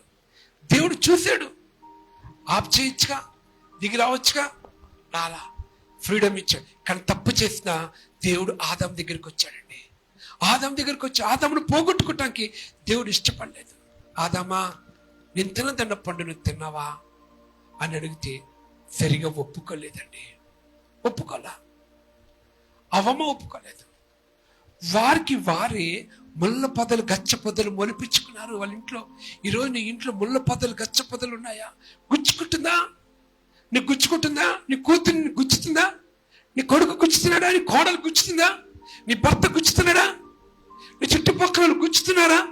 ఎన్ని గుచ్చుపడుతున్నాయా? ఎందుకు? నువ్వు దేవుని ప్రమాణాలు, ఆజ్ఞలను మీరు బాప్టిజం తీసుకున్నప్పుడు కొన్ని ప్రమాణాలు నువ్వు చేసావు. దైవ సేవకులు చెప్పిన ప్రమాణాలు నువ్వు మీరావు.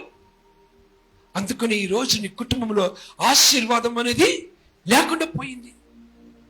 అందుకని కుటుంబంలోకి దేవుని అనేది పోయింది. దేవుని అనేది పోయిందండి. దేవుడిచ్చిన ఆయుష్ కంటే ముందుగానే చనిపోతున్నారు. దేవుడిచ్చిన ఆయుష్ కంటే యవనస్తులు చనిపోతున్నారు. దేవుడిచ్చిన ఆయుష్ కంటే దేవుని బిడ్డలు అనేక మంది చనిపోతున్నారు. కారణము వారి పాపమే. గురించి నాకు అంతే లేదు. అతని గురించి నేను విన్నాను, సాక్ష్యం విన్నా, బాప్టిజం తీసుకున్నాడు, అన్ని బాగున్నది. కానీ అతనిలో ఒక బలహీనత ఉంది. ఒక స్త్రీ విషయంలో అతను కూర్చున్నాం, వింటా నీ ప్రాణం పోవచ్చేమో, వింటా వెళ్ళిపోవచ్చేమో. కానీ బ్యానర్ మీద మహిమ ప్రవేశం అని రాయబడింది. మంచి పోరాడని రాయబడింది. అసలు నరక ప్రవేశం అని పెట్టాలంటే నరకంలో ఉంటావు. ఎందుకు ఈ అబద్ధాలు? నీకు వాక్యం ఎట్ట కనపడుతుంది? అలా పెట్టుకోవద్దు. ధైర్యం, అసలు బ్యానర్ కూడా కట్టద్దండి. ఎందుకంటే అక్కడే సాక్ష్యం పలుకుతావు. మరి వాళ్ళకి దినాలంటావు, భోజనాలంటావు, ఏ సాక్ష్యం ఉండదు. వాడు నరకంలో కాలుతూ ఉంటాడు అక్కడ ఉండి, నువ్వు ఇక్కడ అన్ని తింటా ఉంటావు కూర్చొని. ఏంటని మన భక్తి ఎట్టిపోతుంది? దేవుని భయం ఉందా? దేవుడు నేను చాలా కృప చూపిస్తున్నాడు. ద్వితీయోపదేశకాండం 23వ అధ్యాయం 5వ వాక్యం చూద్దాం.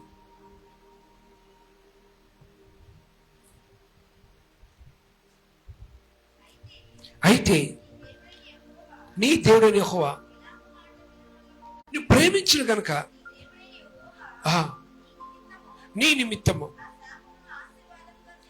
దేవుడు నిన్ను ప్రేమిస్తాడు. ఈ రాత్రి మధ్యాహ్న కాల సమయంలో నీ మీద ఉన్న ప్రతి ఒక్క శాపాన్ని ఈ మధ్యాహ్న కాలం ఒక ఆశీర్వాదకరంగా దేవుడు మార్చబోతున్నాడు.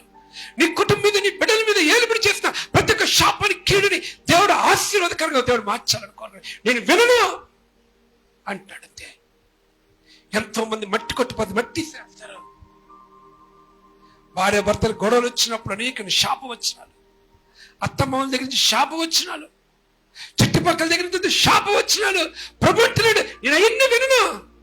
నేను మీకోసం దిగొచ్చానా? దేనికి?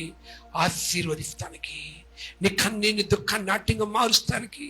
నువ్వు పోగొట్టుకున్న ఆత్మీయ జీవితాన్ని, పోగొట్టుకున్న ప్రార్థన జీవితాన్ని, పోగొట్టుకున్న అభిషేకాన్ని, పోగొట్టుకున్న ఆ కృపని దేవుడు మళ్ళీ నీకు ఇస్తానికి వచ్చినాడు. ఈ పునరుత్థాన దినాన దేవుడు నీకు సహాయం చేస్తానికి వచ్చాడు. దేవుడైతే ఆదాము అవ్వని బయటికి గెంటేశాడు. కానీ ప్రభు నిన్ను పోగొట్టుకోవటానికి ఇష్టపడట్లేదు. ప్రభు నిన్ను ఆస్వాదించాలని దేవుడు కోరుకుంటున్నాడు, దీవించాలని ప్రభు కోరుకుంటున్నాడు. సంఖ్యాకాండం 23వ అధ్యాయం 23వ వాక్యం.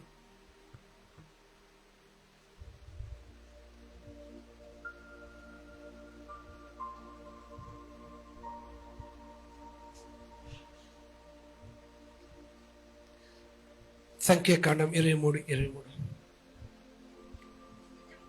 నిజముగా యాకోబులో ఏ మంత్రము లేదు, ఏ శకునము, మంత్రాలు లేవు, శకునాలు లేవండి.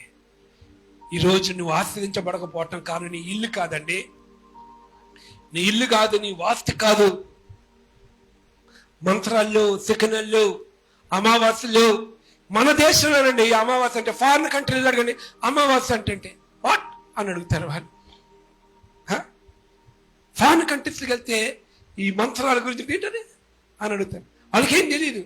మన వాళ్ళు అక్కడ తీసుకెళ్ళి వాళ్ళకి కూడా అంటిస్తున్నారు దరిద్రం అంతా. ఈరోజు పాటించేది ఎవరు తెలుసా?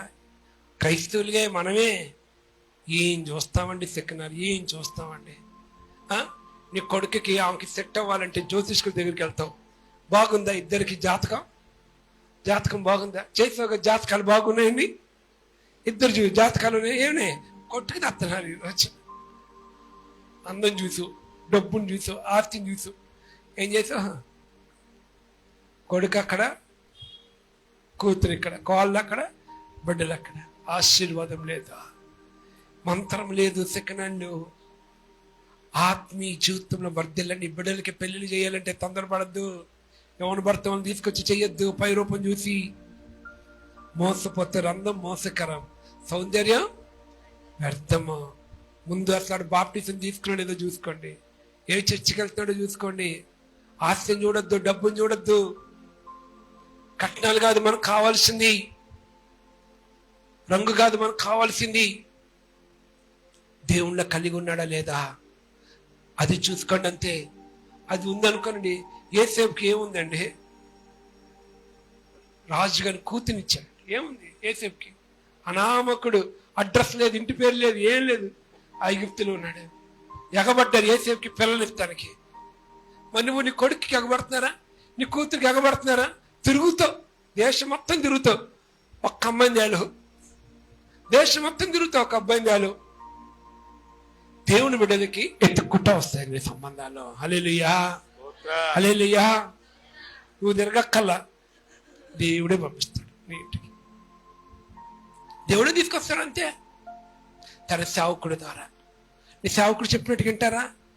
మీ పెళ్లి విషయంలో అస్సలు వినం. అయ్యా మా ఊళ్ళే కావాలయ్యా, మీ చర్చిలో ఎవరు ఉన్నారా, మా క్యాస్ట్ సంబంధించినడు అని చేసుకో. నువ్వు ఆత్మీయంగా వర్ధిల్లింపులో మా కులస్తులు ఉన్నారా, చేసుకో. నరకానికే వెళ్తావు, పరలోకం ఇవ్వడు. ఎంత ఇస్తారు కట్నం? బాగా డబ్బు ఉందా, దిట్టంగా ఉందా? ఇవి అడుగుతారు సేవకులు. ఏం అడగాలండి సేవకులు? ఇవి అడిగేది. ఇలాంటి పెళ్లి చేస్తారా సేవకులు ఎక్కడైనా? ఎలాంటి కోరుకుంటున్నారు మీరు? మీ సేవకుడు అయ్యా దేవుడిని ఎవరిని చెప్పిస్తే నా కూతురిని వాళ్ళని ఇస్తాను, నా కొడుకుని వాళ్ళని ఇస్తాను అనగలుగుతారా? అమ్మో నాకు ఎంత ఆస్తి ఉంది, ఆస్తి లేనివాడిని దేవుడు ఇస్తాడేమో. నీకు భయం, అసలు దేవుడి మీద నీకు నమ్మకమే లేదు. ఒక్కడి మీద గుర్తుపెట్టుకోండి, దేవునికి నీ బిడ్డను అప్పగించకపోతే నీ బుద్ధి ఎలాంటిదో అలాంటి కోళ్ళే వస్తాయి. నీ బుద్ధి ఎలాంటిదో అలాంటి అల్లుడు వస్తాయి. నీకేనా తెలివితేటలుంటే దేవుడికి ఇంకెంత తెలివితేటలుంటుంది. అంటే నీకేమో నువ్వన్నీ కుళ్ళిపోతు బుద్ధులు. నీ అల్లుడు మంచిగా రావు, నువ్వు చెప్పినట్టుగా వినాలి. నీకున్న వేస్తాను అట్టగా వస్తాడు. ఆడు కూడా వేషం వేసుకొని వస్తాడు, అట్టగా వస్తుంది. కోళ్ళు కూడా అట్టగా వస్తాయి, అల్లుడు కూడా. ఆ తర్వాత తెలిసింది నిజ స్వరూపం. అనేక మంది నక్కలు అంటే వస్తాయంట, గొర్రెపు చర్మం వేసుకొని మంచిగా ఉన్నట్టుగా. ఆ చర్మం దిగని తెలిసింది. అప్పుడు ఏడుస్తావు, అప్పటికి తప్పదు, సాగు ఆడుతావు ఇంకంతే. చాలా మంది కూడా పెళ్ళిళ్ళు చేసుకొని అయ్యా మా భర్తను ఎందుకు వదులుతావు? రెండో పెళ్ళిళ్ళు గుర్తుపెట్టుకొని. విడాకుల్లో క్రైస్తవుడికి విడాకులు తీసుకున్నా కూడా నువ్వు నరకానికి వెళ్తావు, పరలోకం కూడా వెళ్ళావు. బైబిల్ యేసు ప్రభు ఎక్కడ చెప్పలా? మోషే ధర్మశాస్త్రం ఆది నుండిలా లేదు. ప్రభు అంటాడు మోషే మీ హృదయ కాఠినత్వాన్ని బట్టి రాశాడు అంతే. ఆది నుండి లేవు, విడాకులు లేవు మనకి. ఓర్చుకోలేవా? తప్పు చేసావు, ఒప్పుకోలేవా? ప్రభా నేను అందం చేశాను, కట్నం తప్పు చేశానయ్యా, నా భర్తను మార్చడా? మారుస్తాడు. నీ భర్తను మార్చుకోలేవు, నువ్వేం పరలోకంకి వెళ్తావు? నీ అల్లుడు మార్చుకోవాలి, నువ్వేం పరలోకి వెళ్తావు? ఈరోజు తల్లిదండ్రులు ఎలాగున్నా తెలుసా? వెంటనే విడాకులు కావాలంటే అడొద్దు. అటు శరీరంగా తాగుపోతాడు, తిరిగిపోతాడండి అంటూ వదిలేస్తావు. అరే నువ్వు లేచిన కానీ ఎవరి కోసం ప్రార్థన చేస్తున్నావు? వాళ్ళు మారాలనేగా. ఈ రోజున విడాకులు తీసుకుని పరలోకం లేదు తెలుసా? లేదు. అంతే, వాళ్ళతో ఉండాలి సచ్చేదాకా అంతే, వాళ్ళతో పడాలంతే. మార్చుకో, ప్రార్థన చేసుకొని, కన్నీరు కాచే శ్రమలపడు, దేవుడి కార్యం చేస్తాడు. దేవుడు అద్భుతం చేయలేడా? ఈరోజు ఏం చేస్తారండి, అన్ని విడాకులు ఇచ్చేస్తున్నారు. ఈ బాధ ఇష్టం ఉండదు, ఈ బాధ ఎవరికి ఇష్టం ఉండదు. రెండో పెళ్లి కోసం ఇంకొక దగ్గరికి వెళ్తారు, ఎందుకంటే ఈ తప్పని మనం చెప్తాంగా, ఇంకొక పెళ్లి చేసేసుకుంటారు. విడాకులు అంతా స్పిన్కొని అడిగి ఇంకో పెళ్లి చేసుకుంటారు. బైబిల్లో లేదండి రెండో పెళ్లి, పరలోకం లేదు. వాళ్ళకి రెండో పెళ్లి చేసుకున్నా కూడా పరలోకం లేదు. ఎవడు దేవుడు అంటే వాక్యానికి తెలుసు, సత్యం తెలుసు. విడాకులు కోరుకున్నావా, సత్యదాకా అలా ఉండిపోవాలంతే. పెళ్ళి అనేది కోరుకోద్దని దేవుడు అంది. ఏ శకనాల్లో, ఏ మంత్రాల్లో, యాకోబులో యోసేపుకి ఒక భార్యని అందుకొని ప్రధానమంత్రి అయ్యాడు. ఈరోజు ఈ దినాల్లో మనం కూడా ఒక పరిశుద్ధత కలిగి ఉండాలని ప్రభు కోరుకుంటున్నాడు. ఆఖరిగా 2 సమూయేలు 16 అధ్యాయము 10 నుంచి చూద్దాం.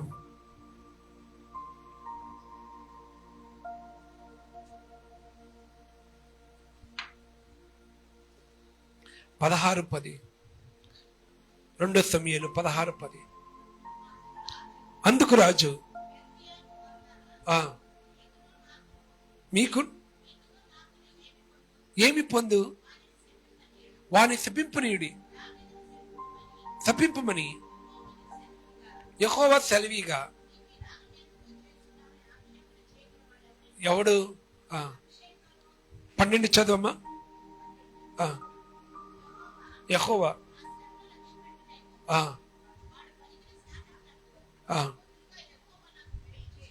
దేవుడు నాకు, దావీదుని శపిస్తుంటే అంటున్నాడు, నా కడుపును పుట్టిన వాడే నన్ను చంపుతానికి చూస్తున్నాడు. నా కడుపును పుట్టిన వాడే నన్ను చంపుతానికి చూస్తున్నాడు. దావీదుకి ఎందుకు ఇంత శ్రమ వచ్చింది? దావీదుకి ఎందుకు ఇంత పోరాటం? ఆ కుటుంబంలో దావీదు 7 మార్లు 3 మార్లు ప్రార్థన. దావీదు కుటుంబంలో కొడుకే చంపుతాను చూసిన దావీదు పారిపోవటానికి కారణం ఏంటి? తను చేసిన పాపమే, బెత్షెబా విషయంలో చేసిన భయంకర పాపమే, హత్యను, ఆ వ్యభిచారం, ఆ 2 దేవుడు చూశాడు.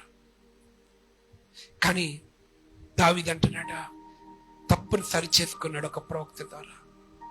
అప్పుడు అంటాడు, నా కడుపును పుట్టినవాడు నన్ను చంపుతాడు, వీడికి దేవుడే ఇచ్చాడేమోలే నన్ను శపిస్తానికి, శపింపనివ్వలే. కానీ మళ్ళీ అంటున్నాడు, ప్రభువే దీని అంతటి నన్ను ఆశీర్వాదకరంగా మారుస్తాడా. ఈరోజు నువ్వు అనుకోవద్దు, నా తల రాతింతే, నా కుటుంబం రాతింతే, నా భర్త జీవితం ఇంతే, నా బిడ్డల జీవితం ఇంతే, ఆర్థిక స్థితి నాకు ఇంతే, నా కుటుంబ స్థితి ఇంతే అని నువ్వు అనుకోవద్దు. ఈ మధ్యాహ్న కాల సమయంలో ప్రభు అంటున్నాడా, ఈ మధ్యాహ్న కాలంలో నేను నిన్ను ఆశీర్వదిస్తానికి వచ్చాను. నీ కుటుంబ జీవితాన్ని తలరాత్రులు మారుస్తానికి వచ్చాను. నీ కుటుంబాన్ని వర్తిలింపు చేస్తానికి వచ్చాను. నేను ఒక సాక్షిగా ప్రభుత్వంలో నిలబెడతాను. ఏ కోడలైతే వదిలేసి వెళ్ళిపోయిందో, ఏ అల్లుడైతే వదిలిపెట్టాడు, ఏ కూతురైతే వదిలిపెట్టి వెళ్ళిపోయిందో, దేవుడు అంటాడు, నేను తీసుకొస్తాను, మళ్ళీ కుటుంబాన్ని కడతాను, మళ్ళీ కుటుంబాన్ని కడతా. నీ బిజినెస్ దేవుడు దీవిస్తాను, నీ కుటుంబాన్ని ఆస్వాదిస్తాను, నీ గర్భఫలాన్ని దేవుడు దీవిస్తాను, నీకు ఉద్యోగం ఇస్తాను. ఈరోజు దిగొచ్చినాడు ఆయన ఆశీర్వదిస్తానికి, దిగొచ్చాడు నిన్ను దీవిస్తానికి. అందరు లేచి నిలబడదా? అందరు లేచి నిలబడదా? ఆయన పిల్లల్నేమి పెద్దల్నేమి తన యందు భయభక్తులు గలవారంట. నీ ఆత్మ వర్ధిలిచ్చిన ప్రకారం అన్ని విషయంలో వర్ధిల్లుతుంది. ఈరోజు నీ చేతిలో ఫోన్ ఉంది, అది ఎవరిచ్చారు? నీ ఒంటి మీద బంగారం ఉంది, అది ఎవరు నీకు ఇచ్చారు? సాతాను ఇచ్చాడా? అంటే నీకు స్పిరిచువల్ లైఫ్ లేదు, కానీ నీ ఒంటి మీద అన్నీ ఉన్నాయి. బంగారం ఉంది, ఇల్లు ఉంది, డబ్బు, ఎన్ని ఎవరిచ్చారు? అంటే ఇప్పుడు ఉన్న పలంగా ఇన్ని బయటకి ఇచ్చేయమనట్లేదు. నువ్వు సరి చేసుకోకపోతే, నువ్వు అది పరిశుద్ధపరచుకోకపోతే అది నిన్ను నరకానికి తీసుకెళ్ళిపోతే, అది నిన్ను నరకానికి తీసుకెళ్ళిపోతే, నీ ఇల్లే నీకు నరకంగా మారిపోతే, నీ సెల్ ఫోన్ నీకు నరకంగా మారిపోతే, నీ వెండి బంగారం నీకు నరకంగా మారిపోతే. ప్రభు లేకుండా, ప్రభు ఇచ్చింది ఏది కూడా అది నీది కాదు. ఇప్పుడు దాకా నువ్వు పొందుకొని ఉండొచ్చు, కానీ నువ్వు సరి చేసుకుంటే ప్రభు అంటున్నాడు, దాన్ని అన్నిటిని పరిశుద్ధపరుస్తాడా. వాటిని పరిశుద్ధపరిచి దాంట్లో ఒక దేవుని సన్నిధి ఉండబోతుంది, దాంట్లో ఒక దేవుని ఒక మహిమ ఉండబోతుంది, దాంట్లో ఒక దేవుని యొక్క కృప ఉండబోతుంది. అడుగుదాం దేవుణ్ణి, ప్రభా పరిశుద్ధపరిచయ్యా, పరిశుద్ధపరిచయ్యా. పశ్చాత్తాపడదాం, నిజంగా నువ్వు భయపడుతున్నావా దేవునికి? నీ ఆత్మ వర్ధిల్లుతుందా? నీ ఆత్మ వర్ధిల్లుతుందా? దినదినం అభివృద్ధి చెందుతుందా? ప్రార్థనలను, వాక్యం, అభిషేకం, స్తోత్ర ప్రార్థన, కుటుంబం అభివృద్ధి చెందుతుందా? అది లేకుండా మిగతా ఎన్ని నీకున్నా, అయ్యో.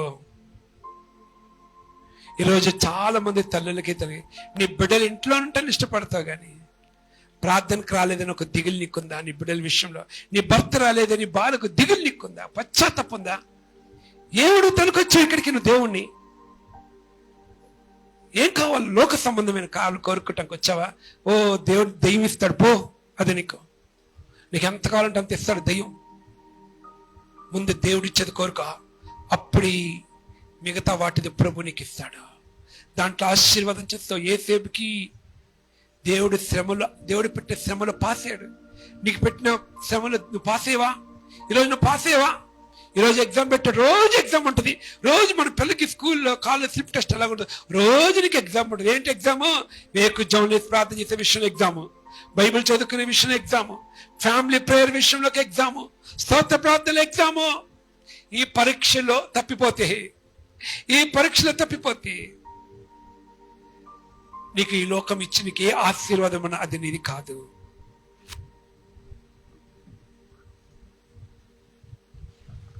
ప్రార్థన చేయండి. విత్తబడిన వాక్యము మనతో సూటిగా దేవుడు మాట్లాడినటువంటి మాటలు మీ హృదయంలో నాటుకున్నట్లయితే ప్రభువుని అడగండి ఒక్కసారి. మంచి సమయం ఇది. ప్రభువా, అనేక సమయాల్లో నేను జారిపోయాను. ముఖ్యంగా విశ్రాంతి దినాన్ని పరిశుద్ధంగా ఆచరించడంలో ఎందుకో వెనకబడిపోతున్నాను నాయన. లోకానికి, లోకాశలకు నేను ఎక్కువ ప్రాముఖ్యతనిస్తున్నానయ్యా. ఈరోజు మీరు మాతో మాట్లాడారు.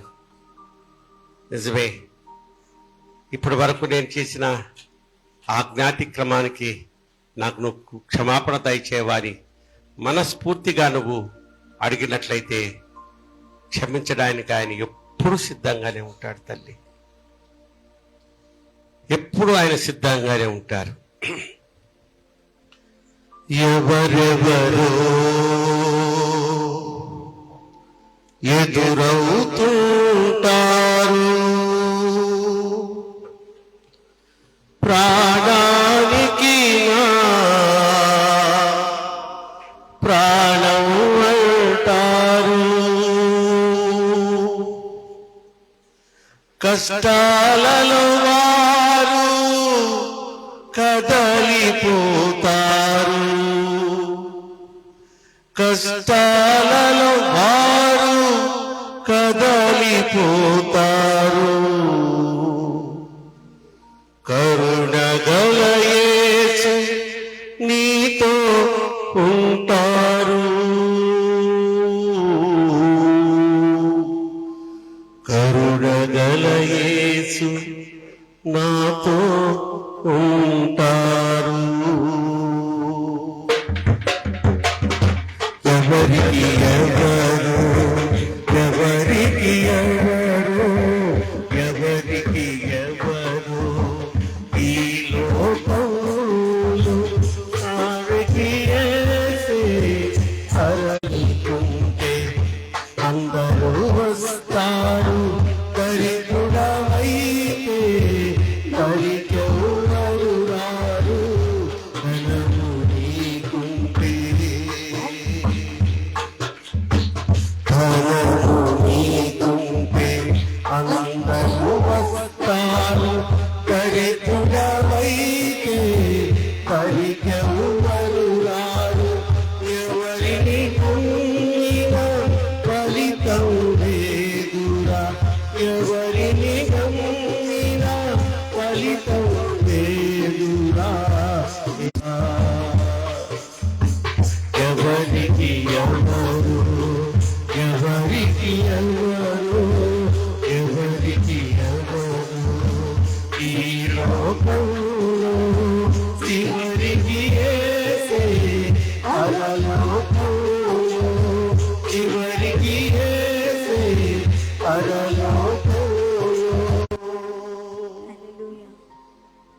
దేవునికి ఒక స్తోత్రం చెప్తాం. హల్లెలూయా.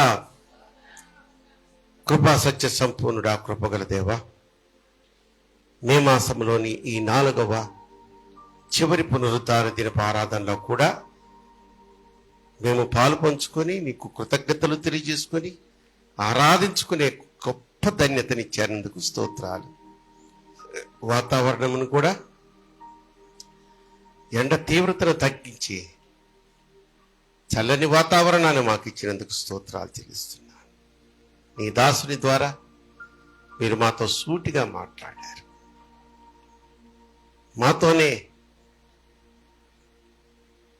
మాతోనే సంభాషించినట్లుగా మాట్లాడారు. దూర ప్రాంతాలు ఆ వాహనం మీద ప్రయాణం చేస్తున్న నీ దాసుని చుట్టూ నీ దేవదూతల కాపుదలను అనుకరించండి నాయన. ఆ వాహనం చుట్టూ నీ దేవదూతల కాపుదలను అనుకరించండి.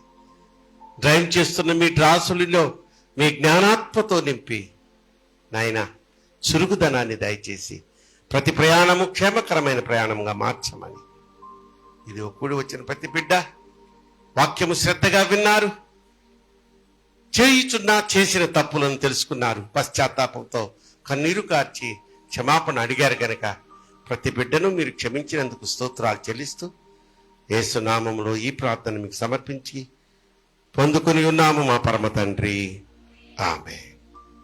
దయచేసి అందరు కూర్చోండి. కృతజ్ఞత కానుకలు సమర్పించుకునే వారు దయచేసి త్వరగా ముందుకు రండి. అలాగే నేను మెసేజ్ పెట్టాను, పోయిన వారం కూడా పెట్టాను, ఈ వారం కూడా పెట్టాను. మరి ఏప్రిల్ మాసంలో కొంచెం మంత్లీలు కట్టవలసిన వారు కట్టలేదని అశ్రద్ధగా ఉన్నారని సెక్రటరీ గారు నాకు తెలియజేశారు కనుక మరి 2 వారాల నుంచి మేము మీతో మాట్లాడుతున్నది. ఏప్రిల్ మాసంలో చాలా మంది కట్టలేదు. ఏం కట్టలేదు? కేబుల్ బిల్లు కట్టారా? కట్టలేదా? పీకేస్తాడు. టీవీ లేదా? పోయి నిన్నే అడిగానా? ఏమ్మా కేబుల్ బిల్లు కట్టారా? కట్టండి, డైరెక్ట్గా చెప్పండి, తిరుగుడుకు చెప్పాకండి. ఎందుకు కట్టారు కేబుల్ బిల్లు? మరి మందిరానికి కట్టాల్సినటువంటి ఆ మెయింటెనెన్స్ నెల మంత్లీ అంటాం, దాన్ని కట్టాలి కదా. కనుక ఏప్రిల్ మాసము ఈ మే మాసము చివరికి వచ్చేసాం. మన చిట్టా అంతా జూన్ మాసము ఫస్ట్ ఆదివారం మన అయ్యగారు ప్రసాద్ అయ్యగారు రెడీగా ఉన్నాడు చదివేదానికి. జూన్ మాసంలోని మొదటి ఆదివారం చిట్టా విప్పుతాడు. విప్పబోయే లోపలే మనము సర్దుకుందాం, సరేనా? మంచిది. సంఘ కానుకలు సమర్పించుకుందాం. సిద్ధపడి వచ్చిన వారు సమర్పించుకున్నటకు సిద్ధంగా ఉండండి. పాట పాడండి అమ్మా.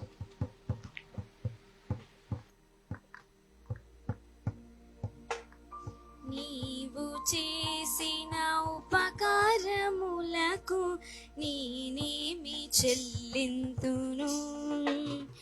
నీవు చేసిన ఉపకారములకు నేనేమి చెల్లింతును? ఏడాది నూడలనా వేలాది పొట్టేలనా ఏడాది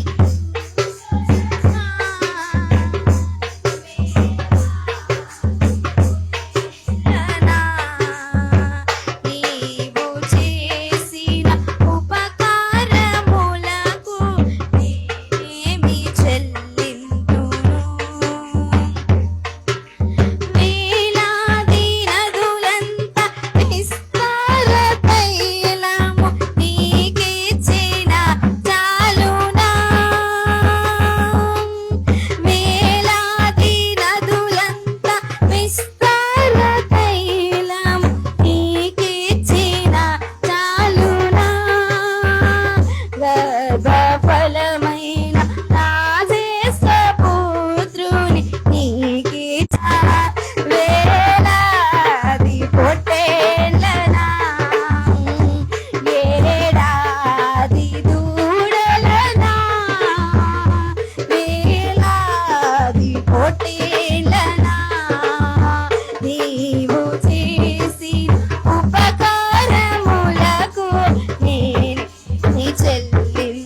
హల్లెలూయా. మంచిది ప్రియులరా. మరి ప్రాముఖ్యమైనటువంటి ప్రార్థన విజ్ఞాపనలు ఉన్నాయి. సుధీర్ అనే సుజానమ్మ గారి పెద్ద కుమారుడికి మరి ఆ యొక్క బ్రాంకియాస్ లో స్టోన్ ఉండబట్టి కొంచెం సీరియస్ గా ఉందని చెప్పి తెలియజేయబడింది. మరి ఆ బ్లడ్ ఎక్కించిన తర్వాత కొంచెం పర్వాలేదని చెప్పి కూడా శుభవర్తమానం తెలిసింది.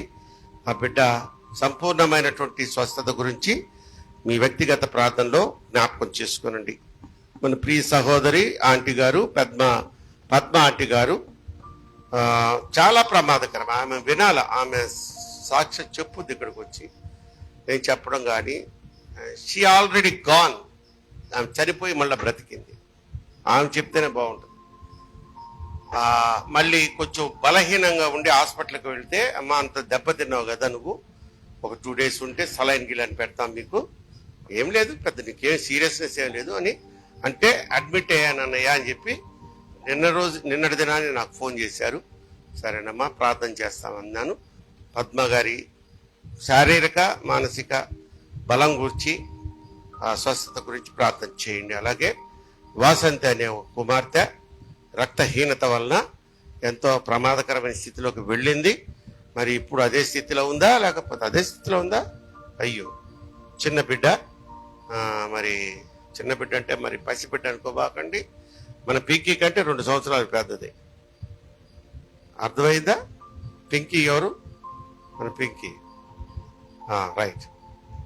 తర్వాత యోహాను మణిగారని మన కలవరి సిస్టర్ వాళ్ళ అన్నయ్య ఆయన యోహాను గారు, వాళ్ళ వదిన మణిగారు. ఆమె ఎవరు? కృష్ణారావు గారికి చెల్లెలు. అట్లా బాగా సంబంధాలు అలా కుదుర్చుకున్నారు వాళ్ళు. వాళ్ళు లాస్ట్ సండేనే ఎక్కడికమ్మా చర్చికి వెళ్ళి ఎక్కడి నుంచో వస్తా, వాళ్ళ తప్పే లేదు పాప, వాళ్ళ పాటికి వాళ్ళు వెళ్తుంటే ఒకడు దూకుడుగా ఆటో వాడు ఇంకొక ఆటోని తప్పించేదానికి స్పీడ్గా వచ్చేటడికి వీళ్ళు ముందు పోతున్నారు. వాడు చూసుకోవాలా, కొట్టడం పడిపోయారు ఇద్దరు. యోహాను గారికి మొత్తం అంత దెబ్బలు, దూకుడు దెబ్బలు. కానీ ఆ మణి అనే సహోదరి మాత్రం కరెక్ట్గా నేను చూశాను. ఇక్కడ మెదడు, చిన్న మెదడు అంటారే, ఆ చిన్న మెదడుకి జస్ట్ ప్రక్కన తగిలింది. 6 స్టిచెస్ పడి ఇంత పెద్ద చీలిపోయింది. ఎంత బ్లడ్ పోయిందో అమ్మాయి. చెప్తాను తల్లి, జాగ్రత్తగా ఉండాలా. మరి చూడండి, ఆయన తప్పే ఉంది. ఆయన జాగ్రత్తగా వెళ్తుంటే వెనక నుంచి వచ్చి కొట్టాడు. ప్రమాదాలు ఎటు నుంచి అయినా రావచ్చు. కాబట్టి ఎక్కువగా 2 wheelers మీద వెళ్ళేవాళ్ళు జాగ్రత్త. మా మాధవి, సుమలత, నువ్వైతే అసలు ఊర్లకే వెళ్ళిపోతావు. నీకు అదేంటో ఊర్లంటే చాలా ఇష్టం. ఇక వెనక ముందు చూసుకోకుండా మీ ఆయన నమ్మి ఎక్కి వెళ్ళిపోతుంటారు ఇద్దరు. దారిలో ఏమైనా పాటలు పాడతాడా రాజేష్? పాట అదిగా అతను ఉన్నాడే. సరే, ఇప్పుడు చెప్పడం బాగోదేమో, అంటే లోకస్తపు పాటలు పాడతాడేమో. ఆయన ఉన్నాడు మా ప్రసాద్ అన్న, జీవితం అంతా అయిపోయింది. బండి కొండం మా నిర్మలమ్మని ఎక్కించుకొని ఎక్కడ ఇప్పుడు తోలుతాడా అని చూసా. ఇంకేం తోలుతాడు? అయిపోయింది. కాబట్టి జాగ్రత్తగా ఉంటాడు తల్లి. వీళ్ళ గురించి ప్రార్థన చేయండి. లేచి నుంచోండి. ఇంకా పెద్ద ఏం వెండ ఏం లేదు అసలు. యాక్చువల్గా ఇది ఏంటి? రోహిణి కార్తె. రోహిణి కార్తెలో ఏమవుతాయంట? రోళ్ళు బద్దలైపోతాయంట. అంత వేడి ఉంటుంది అనమాట. హైయెస్ట్ పీక్ అనమాట ఎండాకాలంలో. కానీ దేవుడు సండే వాళ్ళ బిడ్డల కోసం అలా చెయ్యి అడ్డం పెట్టాడు. నిన్నంతా బాగా వర్షం కదా, వర్షంలో ఎవరైనా తిరిగారా? బాగా చక్కగా తిరగలేదుగా. నువ్వు తిరిగామ్మా? నాకు తెలుసమ్మా, నాకు తెలిసే నీ సంగతి. కానీ అదొక సరదా కదా, ఎండాకాలంలో వర్షం రావడం. అమ్మా రైట్ తల్లి. వచ్చే పునరుద్ధాన దినపు ఆరాధనలో ప్రత్యేకత ఏంటి చెప్పండి? బలారాధన. మరొకసారి దేవుని శరీరాన్ని భుజించి ఆ రక్తాన్ని పానం చేసే ఓ మహాభాగ్యాన్ని పొందుకోబోతున్నాం. సిద్ధపడి రండి. నా తల్లులారా, ఓ నా సహోదరులారా, నా బిడ్డలారా, శుక్రవారం ఆరాధనకి రండి అయ్యా. అస్సలు రావట్లేదు మీరు పురుషులు అంట. కనుక నేర్చుకోండి, మనల్ని మనం సరిదిద్దుకుందాం, ఆధ్యాత్మికంగా ఎదుగుదాం. సరేనా?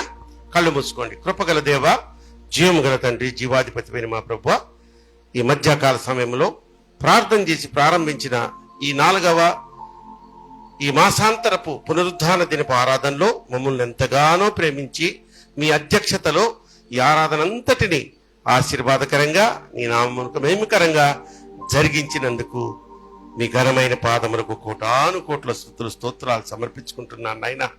దీనులైన నీ బిడ్డలు ఎండలు తీవ్రంగా ఉన్నప్పటికీ లెక్క చేయకుండా శుక్రవారపు ఆరాధనలో భక్తితో వస్తున్నారయ్యా. ఆధ్యాత్మికంగా ఎదగాలని వస్తున్నారు, విజ్ఞాపన ప్రార్థనలు చేసుకుంటున్నారు, ప్రతిఫలాన్ని కూడా పొందుకుంటున్నారు. అలాగే ఈ పునరుద్ధాన దినపు ఆరాధనలో కూడా కూడి వచ్చిన ప్రతి బిడ్డను దాటి వెళ్ళొద్దు నాయన. ప్రతి ఒక్క బిడ్డను మీరు ముట్టండి, మీ చేతినితో వారిని ముట్టండి, పరిశుద్ధ రక్తాన్ని వారి మీద ప్రోక్షించండి. అదే మాకు అండ, అదే మాకు రక్షణ, అదే మాకు కాపుదల. కనుక మీ కనుదృష్టి నుంచి మమ్మల్ని ఎవ్వరిని దూరం చేయకుండా, దాటిపోకుండా క్షేమాభివృద్ధి దయచేయండి. బిడ్డలు క్షేమంగా సంతోషంగా సన్నిధికి వచ్చారు, సురక్షితంగా, ఏ ప్రమాదములు ఏ యొక్క అసౌకర్యమైన పరిస్థితులు ఎదురుకాకుండా వారి గృహాలకు చేర్చండి. అలాగే శుక్రవారం మరలా జరగబోతున్న ఆరాధనలో సాయంకాలం 7:30 గంటలకు జరుగుతున్న ఆరాధనలో మేమందరం మరలా కలుసుకొని నేను స్తుతించుకుని ఆరాధించుకునే కృపను మాకు దయచేయండి. రాబోతున్న పరిశుద్ధ నాయన ఈ ఆదివారపు ఆరాధనలో, పల్ల ఆరాధనలో కూడా మేము పారపంచుకోబోతూ ఉండగా నాయన ఆ ధన్యతను కూడా మా అందరికి దయచేయండి. ఇదిగో ఈ వేసవికాలం సెలవుల్లో బిడ్డలు చాలామంది వారి వారి తల్లిదండ్రుల దగ్గరికి, వారి వారి కుటుంబ సభ్యుల దగ్గరికి, స్నేహితుల దగ్గరికి, లేదా విహారయాత్రలని సంతోషంగా గడుపుటకు మీరిచ్చిన కృపను బట్టి, మీరిచ్చిన ఆర్థిక స్తోమతను బట్టి, ఆరోగ్యాన్ని బట్టి చాలామంది చక్కగా వెళ్ళి ఉన్నారు. వెళ్ళిన ప్రతి బిడ్డ ఎంత క్షేమముగా వెళ్ళారో అంతకంటే సురక్షితముగా తిరిగి వారి గృహాలకు చేర్చబడునుగాక.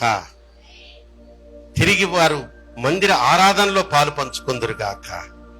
అలాగే ప్రియ కుమార్తెలు, కుట్టి క్యూటీలు, అలాగే స్నేహితులతో కలిసి విహారయాత్రకి వెళ్ళి ఉండగా తిరుగు ప్రయాణంలో ఉన్నారు నాయన.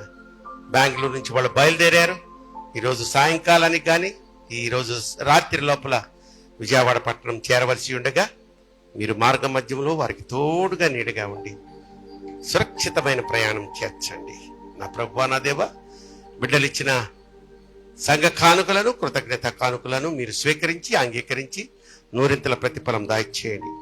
ఎవరికి రాబోతున్నటువంటి కాలంలో ఏ విధమైన అసౌకర్యమైన పరిస్థితి కానీ అనారోగ్య పరిస్థితి ఎదురుగాకుండా మీ కృపాహస్తం నీడలో భద్రపరచండి. సుధీర్ని జ్ఞాపకం చేసుకునండి, పద్మాను, వాసంతిని జ్ఞాపకం చేసుకోండి. యోహానుకు మణికి ఇచ్చిన స్వస్థతను బట్టి, వారిని హాస్పిటల్లోంచి డిశ్చార్జ్ చేసిన పరిస్థితిని బట్టి మీకు కోటాను కోట్ల స్తోత్రాలు చెల్లిస్తూ, వాసంత పరిస్థితి ఇంకా తీవ్రంగా ఉందని తెలియజేసి ఉండగా అయ్యా సుధీర్ని, వాసంతిని ఒక్కసారి మీరు తాకండి నాయన. ఒక్క అవకాశం బిడ్డలకి ఇవ్వండి.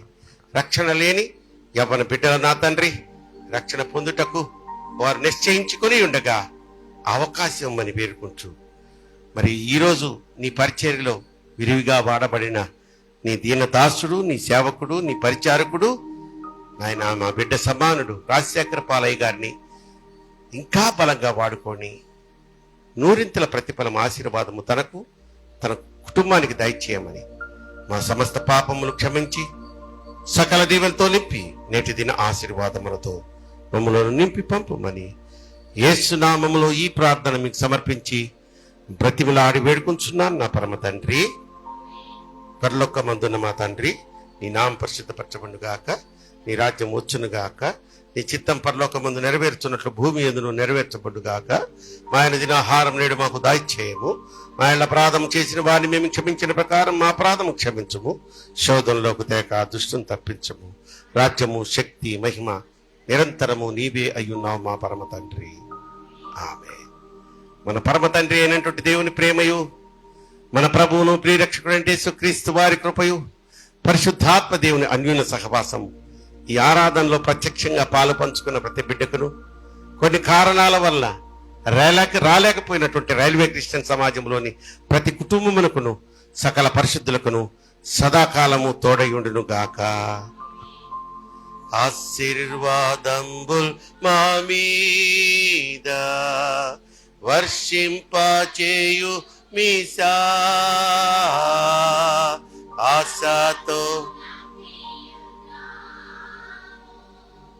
నీ సచ్చ వాగ్దాతము ఈ మాయి మీద కృమ్మరించుము దేవా, క్రమ్మర ప్రేమ వర్షంబు కృమ్మరించుము దేవా.